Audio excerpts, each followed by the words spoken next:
Ayan. So, chillers, i-house tour ko muna kayo. Pasyal-pasyal ko muna kayo dito. At, ayun na ngayon kasama. Pailaw. Okay. Hanap buhay pa dong. Screenshot chillers.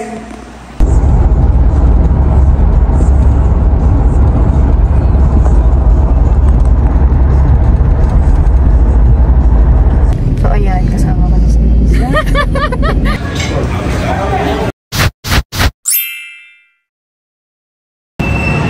Kain muna. Baka hindi na matapakan ng silinyador. Hannah Rogers tayo. Ang sarap nito, oh. Ayan. May tindahan. Payo. Ang lakas ng ulan. At ang oras.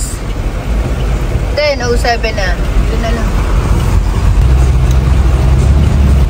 Tapos sumakay na lang sila, eh. Ito na bahay ni Sir. Kaya ibahin muna natin ang ulan. Ang chillers, ang lakas ng ulan. Ulit dito ko 1 metro. Lapis. Ataras ka. Ataras ka, sasara ka pinto. Bakit na? There.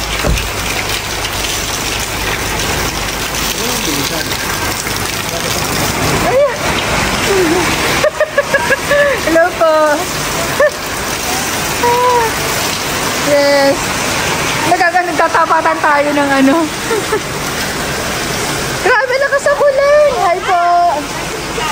Ha? Hindi, kasabi ko muna sila chillers, ha? Hindi, hanap buhay pa dong. Ayan. So, pasok tayo. At may mga tulog pasintabi po. Ayan. So, dito ang ating living room. Saan po lalagay yung TV? Maglalagay ba ng TV dito po? Ayan. So, chillers, i-house tour ko muna kayo. Pasyal-pasyal ko muna kayo dito. At, ayun na ngayon kasama. Pailaw. Ayan. Oo, ayan. Ayan yung house ni Sir. Pinupunan ko kasi talaga para makita din niya. Ayun. Talagang, nung nakaraan pa namin talaga to dapat gustong puntahan. Talagang gabing-gabi na rin kasi nun.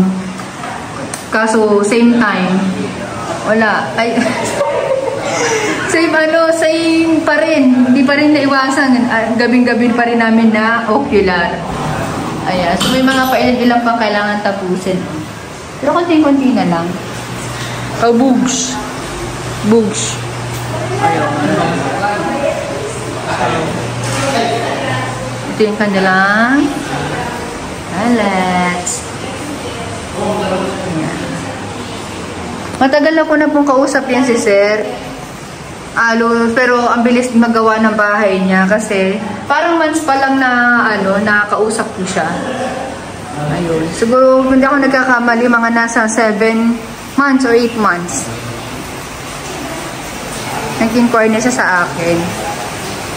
Ayan. Sasama ko kayo dito sa pinaka gustong-gusto kong part. Tingnan niyo yung mga kwarto dito. Oh, ang lupit. Screenshot chillers. Para makita, para may idea kayo sa mga nagpapagawa ng bahay. Para hindi masayang yung laki ng room. Ang gagawin po namin dito, maglalagay po kami dito ng bed frame. And then sa taas naman po, mattress. Pero lalagyan din namin ng headboard. Doon sa taas na yon. Abangan nyo yan sa mga vlog ko. And dito rin po sa kabila. Halos same design lang din po siya. Kaya kung mag-aaway-aaway kayo, may alaga kayong aso, ayan, akyat lang dito sa taas. Kaya lang pag alam na ng aso nyo, kung paano bakyat dito, mahahabol din kayo. O mga misis nyo, nag-aaway kayo, ayan, doon ka matulog sa taas. Kung pabebe ka, ayan. So same din po, dito kayo maglalagay ng bed frame. Ayan, so sofa, blinds, ano pa ba? Dining set, high chairs, yun po yung mga ipapagawa sa amin. Ayan. So, doon na tayo sa malungkot na party. Malapit na. ang quotation. Pero bukas ko na lang siguro i-PM yung kila sir. Ayan. And time check po, 11:05 na ng gabi. So ayan chillers, 11:70 na ng gabi. At pauwi na rin po kami. So, ang daan po ay walang kasasakyan. At maulan nga lang. Pabugso-bugso. And then, tawag ito, thank you sir sa 1,000 pesos po na binigay niya pang merienda daw namin or pang kain namin. Kakain na lang kami dyan sa daan. Dyan sa Uduan. So, tingnan natin kung madudugtungan ko pa tong vlog na to bukas.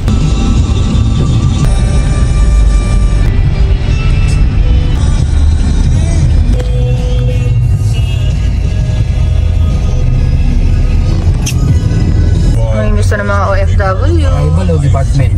Departure. Ewan ko. Sa taas. Diyan yung just pa arrival. Dalawa yan o. Oh, arrival. Kaliwa kanan tayo dyan. Kaliwa. Kaliwa. Sabi mo So, ayan. Kasama ko na si Lisa. Ayan, chillers. Bali ko napanood niyo po yung yung vlog ko doon sa Surigao. Laki ng mukha ko dito.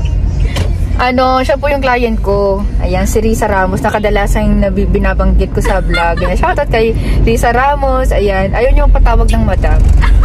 Ayan, parehas kami niyan. Kaya ko siya na-meet dahil nga ang flight pala nila 5 pa po ng hapon. Akala niya 11. So, mahaba yung time para makapag-banding man lang kami dahil nga bihira silang umuwi ng Pilipinas as in dahil nasa Hawaii po sila nag-stay. Ayun. Shoutout kay kay Ate Mimi ba yun? Ate Mimi, Kuya Dodo, saka si Leia. Didit. Si Bibi. Ayan, shoutout. Tapos ko, nagmumoys yung ko.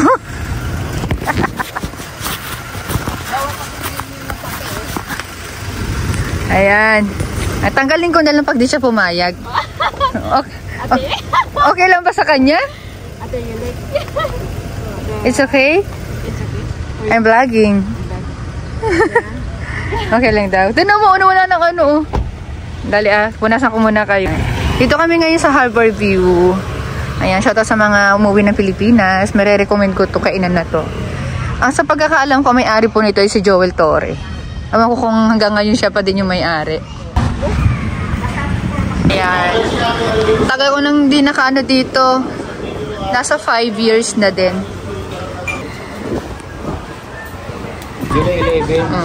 Ayan chillers, cheers lang kami dito, chill lang. Pali kasi nahihiya si Risa. Kaya sabi ko, inuman mo na kasi kahit isang bote lang para mawala yung paggadyahin niya. Hintay lang kami ng food.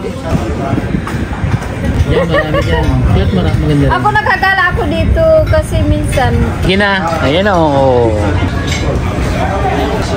Ayan, chillers, pauwi na kami. Medyo bitin sa oras kaya lang. 5, aalis na rin sila. So, 2 hours, alam mo naman dito sa Pilipinas, di ba? 2 hours bago ang flight. Kailangan nasa airport na sila. At pala, nauna si Nick kanina para lumabig yung sasakyan. Wala si Risa. Namumula ang pisngi. Mantala, isang bottle lang naman yung ininom niya. Yun, ihatid din namin sila Risa. Thank you so much sa banding. Ayun, so, hindi ko alam, hindi namin alam parehas kung kailan siya makakabalik ulit dito sa Pilipinas. Kasi nga, may business sila dun sa Hawaii, so ang hirap talaga iwanan. Kahit saang mundo naman chillers pag may business ka, ang hirap minsan talagang bumelo. Kaya ako sila in-invite kasi ako ang taya. Pero talagang, alam niyo yung itsura namin kanina dun sa Harbor View. Pinipilit niya na ibigyan ako ng ng pera para sila lang doon magbabayad. Ako ngayon nagyaya, talagang hindi ko kinukuha. Ako naman, babay-babay, ganyan-ganyan. Nakita ko itong $100. Isiningit dito sa bag ko chillers dito Ayan Sabi ko talaga itong Anyway, Lisa, tatabi ko lang to. $100 na to sa wallet ko.